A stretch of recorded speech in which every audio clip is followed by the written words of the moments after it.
Okay, so in the segment of Ein Yaakov,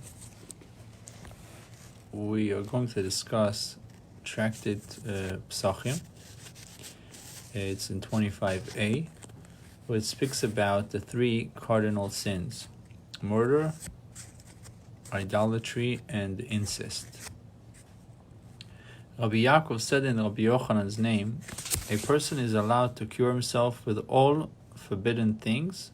You can use everything to heal yourself, everything and anything to save your life, except with the wood of an Asherah. What is the wood of an Asherah? A tree that is devoted to idolatry. You should not use that tree for healing. The Gemara asks, how is this to be understood? If we say that the patient's life is in danger, then even the wood of an Asherah, of a tree devoted to idolatry, may be used, because all prohibitions are set aside when it comes to saving a life. So why would it be a problem to use a fruit, a branch, a leaf, the bark of the tree, something from the tree to save the person's life? So what if it was devoted to idolatry? And if his life is not in danger, then all other forbidden things are also prohibited.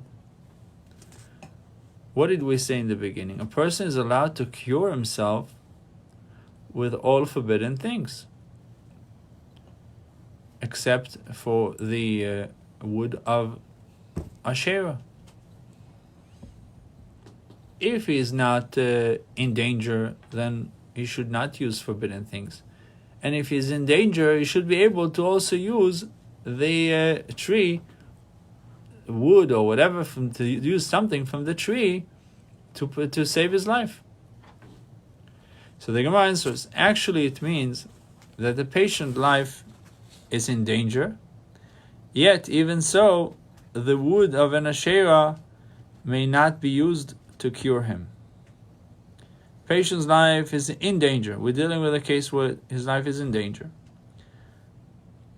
Yet even so, the wood of an Asherah tree devoted to idolatry should not be used, may not be used to cure him.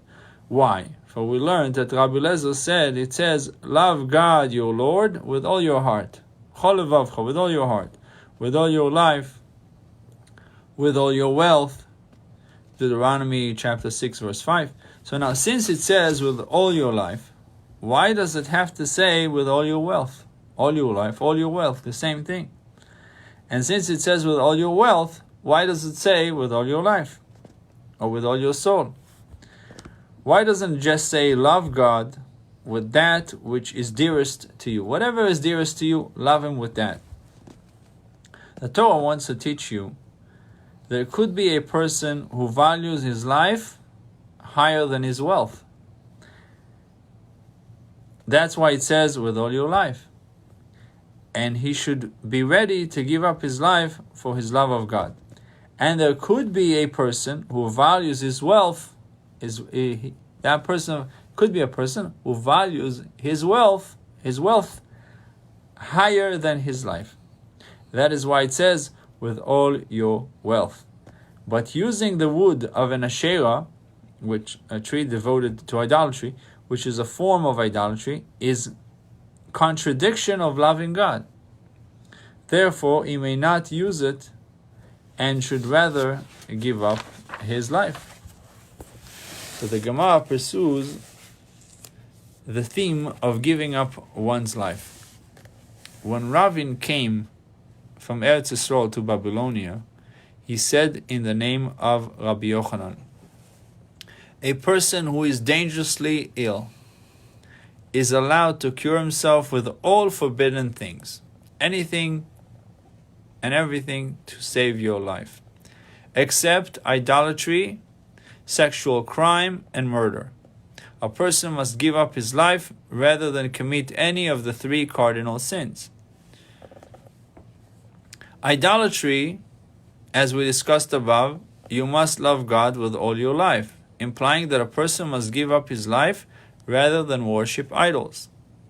Regarding sexual crime and murder, we have learned, Rebbe said, it says if a man raped a betrothed girl out in a field,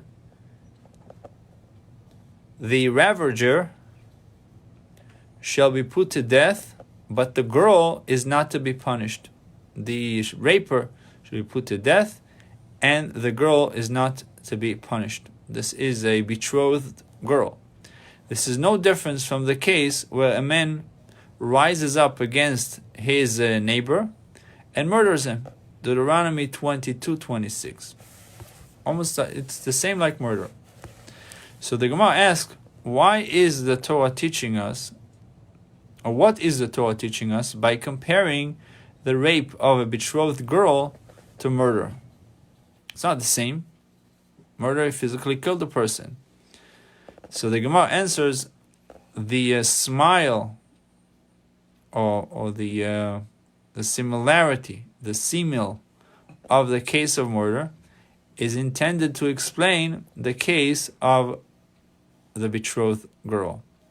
The case of murder comes to explain the case of a betrothed girl that was raped.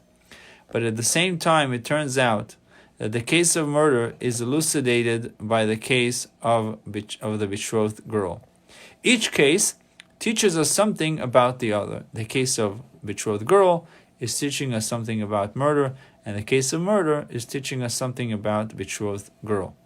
The murder is compared to a betrothed girl to teach us just as a betrothed girl must be saved from being raped, even if it means killing the raper.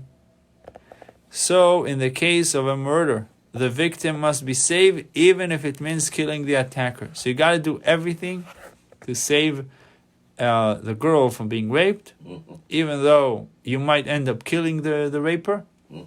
And the same thing if you see somebody is about to kill someone, God forbid, you need to do everything to stop him, even if you have to kill the guy. By the same token, the betrothed girl is compared to the murder to teach us, just as in the case of a murder, if a person is told, kill someone, otherwise you will be killed.